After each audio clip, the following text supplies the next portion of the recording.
玉凤，你看到这一张图片，这么多管的血，而且这旁边是什么？就是分离出来的血。当时国科会说什么？这已经是违反了研究的伦理，甚至师大说他论文不太需要这么多的血啊。好，那我就问一个最大的关键问题：那这些血到底去哪了？好，你说论文里面不需要那么多血，但是我们刚才看到画面里面的话，满满的一管一管的都是血，甚至呢上面一点的话，学生说那都已经是分离出来的血清了。对，我们来看一下你运动生化来说的话，到底要怎么做？这一位呢是国体大的一个教授，他说运动生化检测不是一般的那种静脉抽血，你要做的其实你要用一个最低影响运动员表现的一个方式，你用指尖。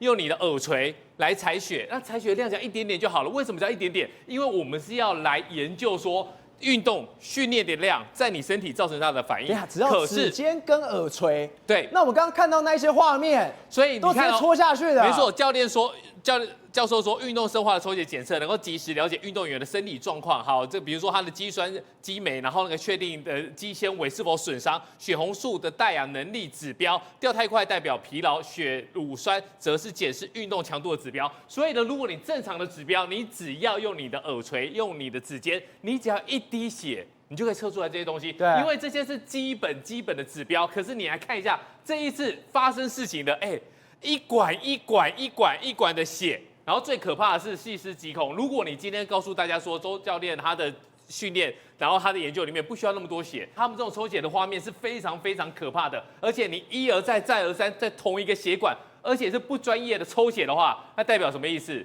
代表我今天要的量就是这么大。对。那如果你运动生化的检测不需要那么大的话，那我们就问大家一件事情，最重要的事情就是，那这些血去哪里了？这些血去哪里了？我告诉大家，这些都是非常珍贵的东西。在过去来讲的话，只有谁可以得到？2次世界大战的德国，人体实验才有可以得到。对，你说现在你想要拿到别人的血液，你觉得你在台湾你花钱会有人卖吗？你不可能的，打死不卖。然后呢，这些人又是国家顶级运动员。你觉得这些血会去哪里？现在来说的话，还说什么这些什么研究论文作废？我告诉你，大家不能作废。现在要查的一件事情就是说，从这些运动血牛身上你抽了血，那你送去哪里？对，我告诉大家，这些东西是有钱买不到的，因为这个在台湾是有道德风险的。什么道德风险？就是你不可以用钱来量化它的。如果你要用钱来量化它，你后面会衍生出很大的社会问题。比如说一些比较社会基层、比较穷困的人，会不会愿意拿自己的血出去给他研究？更可怕的一件事情是，如果这些人是锁定顶尖运动员，你要是在美国、在英国、在德国这些你没有几百万美金，你拿不到他们的血。对，为什么？没有人会愿意在台湾呢？台湾又不是一个吃不饱喝不足的地方，谁会愿意为了一点点的钱出卖自己的血？更何况是国家顶级运动员。所以你从这个张贵慧教授的说明来讲，你就知道说，如果是正常的运动生化是不需要的。但是这些血到底跑到哪里去了？然后另外来讲的话，很可怕的一件事情就是这个。你不觉得他们这种做法来说的话是非常的粗糙的吗？你看你这个止血带竟然绑在你的衣服上面啊！你绑在衣服上面，我要怎么到极点了？我要怎么止血？所以呢，你在这种情况之下，消毒过之后呢，你要重复的拍打这个患部。所以呢，很多的这个护理系的学生有在发文讲说，真的是全程头皮发麻，然后访问的看完，止血带绑在这种地方，那完全是一个错误。然后呢，再来讲说，不是专业运动的人，也没有医师、护理师的执照，消毒完的手呢，在脏手在上面摸来摸去。好，再来的话，这是我们刚才讲到的一个很严重的问题。你1天3次真的是太严重了。我们常常在医院看到有些人跟护理师大小声，你怎么抽不到血？就是因为你的身体状况，你重复的抽同一个地方，你当然就抽不到血啊！这个会发生什么样的一个情况，你知道吗？你会有个血栓，血栓实在是多可怕，这是会致命的，血管炎，然后呢，淤血的状况都有可能造成风险。对，而为什么要用这种方式这么粗暴的来拿的？已经黑到这样子了。我告诉大家，这个绝对不是便宜行事，这个一定就是说，如果你找正常的医事机构，你后面就不可以黑箱啦。你找正常的医事机构可不可以？我告诉你也不贵啦，你到学校去抽也没问题的。问题是他就会要求你一件事情，你检体要送哪里？你抽完的东西你检体要送哪里？如果是正常的医事人员的话，就会问你说你检体要怎么冰存，然后要怎么移动，而且都是要冷藏的方式的移动，然后你最后要送到哪里去？所以也难怪刚刚简同学说，会有一个人负责收到放一个冰箱里面，对就会有一个人来把它拿走了。所以这些来讲的话，我们就要研究一个问题，就是说，那这些东西去哪里？告诉大家一件事情，这个在黑市是非常非常珍贵的，而且是有钱买不到的。如果今天有门路的话，我不是说这个台师大的老师他会做这种事情。如果今天有门路的人、有生技公司的人、有研究室的人，知道说有一群国家顶级运动员愿意一天提供3次血，多少钱都愿意出啊！你知道吗？什么叫生技医疗？什么叫做这延缓老化？每个人都是不一样的，你跟我一点意义都没有，一点价值都没有。国家顶级运动员，你从他的血液里面可以研究出非常非常东西。为什么他是顶级运动员，而我不是顶级运动员？然后呢，每一次训练前后的状况对他们会有什么影响？对这个东西来说的话，我告诉大家，你要查下去，你不能够把他的论文废止就算了，你查下去，你才知道说后面这个图有多大。辉正，我们刚刚一路这样听下来，简同学刚特别提到一个关键，他们抽完血之后，他们还要有个负责专人的同学自己去分离，分离完之后放到一个冰箱里面去，然后接下来他就不知道是谁拿走了。这个14天里面，就是用这种 SOP 的方式。刚刚玉峰讲的，我们真的是觉得有点太恐慌了。那到底你不需要这么多血的情况之下，血到底去哪了？赵和，其实刚刚简同学他问了一个非常重要的问题哦，就是你抽的血去哪里了，做什么用？光简同学自己，他说他2017年就已经听到有同学或学长或学姐在被进行这个所谓的检测哦，已经7年的时间。对，这些同学被当血牛一样，让你们这样抽了7年的时间，到今天此时此刻，他还在问血去哪里了，这太荒谬的一件事情。第二个，刚刚有讲到那个抽血的是完全是那个没有医师专业，不是那个所谓的医疗人员，为什么？因为从头到尾都是非法的，这些人这些实验全部都是非法的，他们知道是非法的，所以他们才要这样子偷搞。这些学生，如果你真的是光明正大说我们要研究体育人员的一些相关的一些检测什么的，这些年轻的学生，你跟他讲清楚，他搞不好自己会愿意配合。对，你们用骗的，用拐的，把人家当傻子，把人家当牛，抽出你知道血清干嘛吗？培养细胞。通常我们那个所谓的生技里面，最容易拿来培养细胞都是用胎牛的血清。牛啊，他们是人欸，他现在是抽人的血清来进行相关的研究。他还讲一个重点哦，血清不够。代表什么意思？他们要做的相关的细胞培养，或者是后面相关的研究，是需要很多血清来进行培养的。对，所以这是一个非法的人体实验。后面刚刚讲到那几个，把他名字给我念出来。你说学生什么教练不懂，这几个做实验的一定懂。你看那个名字，阮启宏、叶世清、林盈洲、陈忠庆这4个人里面，我知道有人跟医疗有相关，但是我现在不揣测，因为不知道是他个人行为还是跟医疗相关有行为。这4个人后面有没有医疗，有没有生技产业人进行相关的合作？你们欺负年轻人，欺负到这个地步。我刚听简同学讲，我真的是，我说啊，你们后来怎么发现的？竟然是简同学出国跟其他国外的运动员聊天。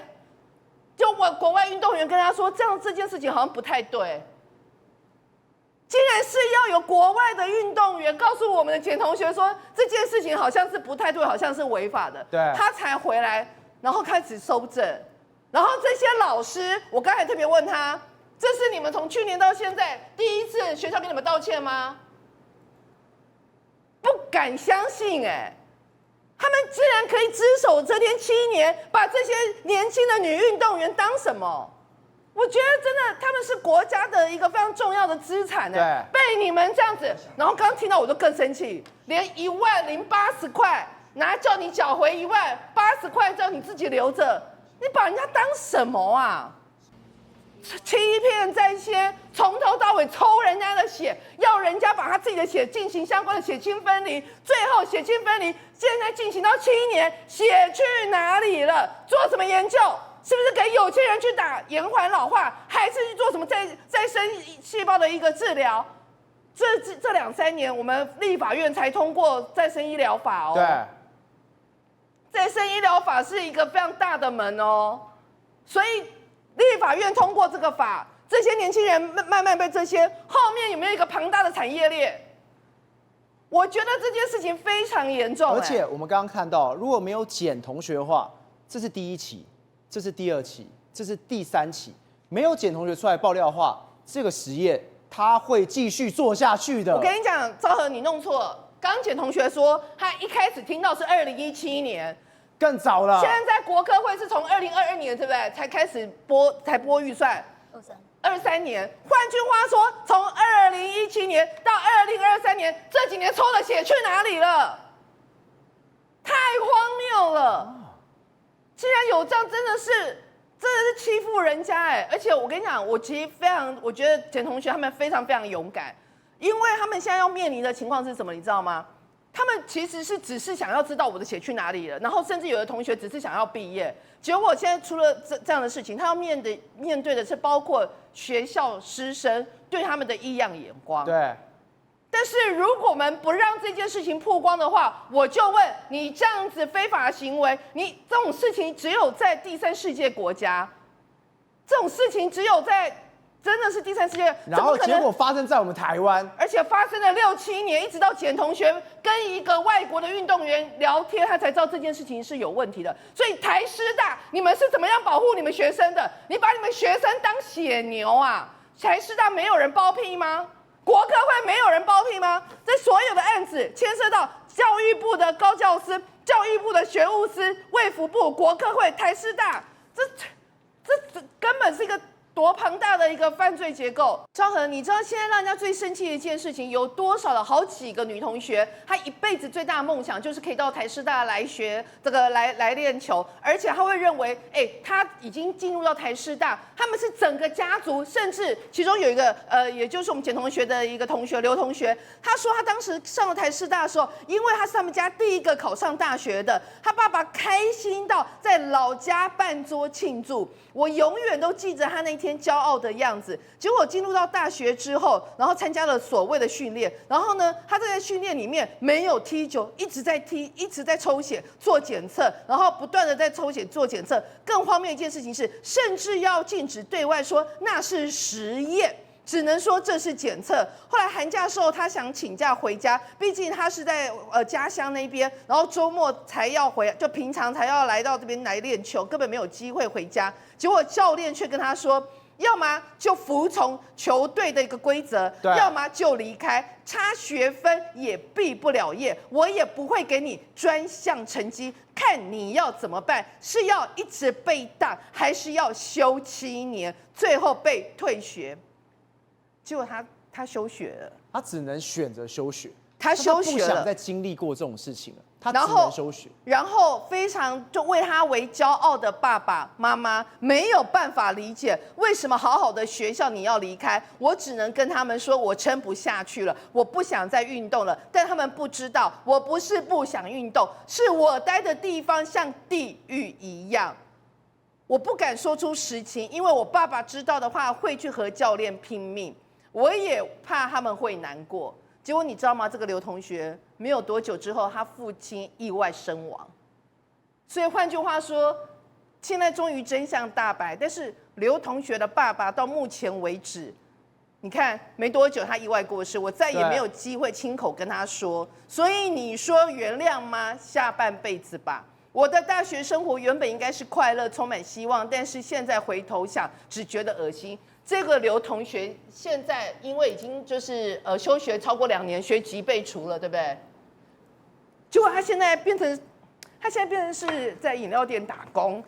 你说他原本是国小一路家人跟他的教练很看好他，进到了台师大有一片天，结果都被抽血，整个都毁掉。他全家人栽培他变成是女运动员。他终于梦想成功，变成女运动员，被你们这些这是可恶的人，把他当血牛抽血，抽到他的前途都没有了，抽到他爸爸含恨离开，到现在他爸爸都不知道，不是他女儿撑不下去，不是他女儿不够勇敢，是有一批像吸血鬼一样的人在后面在吸着他的血。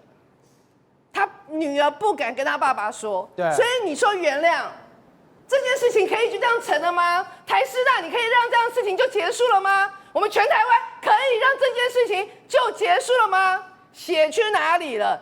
谁去拿了这些血？做什么用？给个交代，把真相还出来。最重要的一件事情是刘同学的学籍，请台师大恢复。一个女年轻运动员的前途不能被你们这样给毁了。所以刘同学他2年学籍被除完之后，他现在只能在饮料店来做这些事情。对，然后他没有办法跟他爸爸再完整的把事情讲清楚了。没有错，所以一直以来我会想要站出来，除了是替学妹，我也很想替那些已经离开的人抱不平，因为现在是我拿到毕业证书了，我们有资格站出来讲话。那些讲不了话的呢？我就今天在记者会说了，你们说要还钱很容易，那失去的怎么还？你要还他一个学籍，还他一个毕业证书，还是你要还他一个爸爸？他再也没有机会了。所以我一直想要站出来，就是因为我没有办法忍受我的同学、我认识的人这样子被欺负。因为我们这样一路这样听下来，我相信台湾每个人在听的人心都在淌血。为什么？我们到底是怎么帮忙他这些所谓的台湾的顶尖的运动员？就因为抽血这件事件，有多少的憾事来发生？现在包括师大、包括国科会、包括体育署、包括教育部，还是没有一个人愿意出来承担这些所有的事情。问题在哪里哦？现在如果做血液调查、做血液的这个实验检测，不是不行，一切都要按照所谓的法规，就是人体实验法这个部分来进行。那主管机关当然卫福部嘛。那现在来讲的话，牵扯到教育部，牵扯到国科会，牵扯到卫福部，牵扯到好几个单位啊。今天跳出来讲的哦，第一件事情哦，你看到台师大在处理事情的时候，我觉得哦争议性非常大。第一个，他现在销毁资料了，对，就灭证，你知道吗？这跟像那个监视器调出来，监视器是黑的一样概念，你知道吗？到最后来讲的话，可能死无对证。第二件事情来讲的话，我去查一下周信跟陈信的这2位教练了。基本上，陈信教练以前在嘉义大学，他就在做这种血液实验的。问题是你血液实验做到久了之后，会不会有所谓便宜行事的事情？也就是说，我这一次这个计划，我抽了这个血之后，结果呢，我可能用在别的计划当中，或是拿去做别种用途。刚刚有在大家怀疑说，可能什么血清啊、什么生技产业啊等等之类，这我们没有证据，当然我们不能乱讲。但问题是说，它的所有的实验东西来讲的话，可能有便宜行事的事情，而每一个计划当中，你看到都是好几百万。这个基本上来讲的话，在台师大当中能够拿到这样的一个研究计划是不得了的事情。对。再来一件事情，如果说他第1期计划当中是由他当计划主持人，那为什么在第2期跟现在第3期，今年是第3期哦，他会换成中央大学那个阮姓教授来担任这个所谓的计划主持人？为什么要替换？一定当中发现到一些问题存在。对。再来一件事情，国科会在做这件事情的时候，一定会有期中审查。期中审查的所有委员们应该要做一件事情，就是问你说您的研究方法、研究过程当中哪些东西都要拿出来看的哦。如果他发现到说，这个抽血不正常、次数不正常，或者是这个过程来不正常的话，那要立即喊停啊。也就是说，国科会当中的审查机制到哪里去了？这个才是一个很大的问题哦。宏观取材，厘清真相，犀利精准，深入剖析，时刻掌握关键，新闻时事不漏接。老时段，新气象，我是钟耀和，关键时刻2.0全新出击。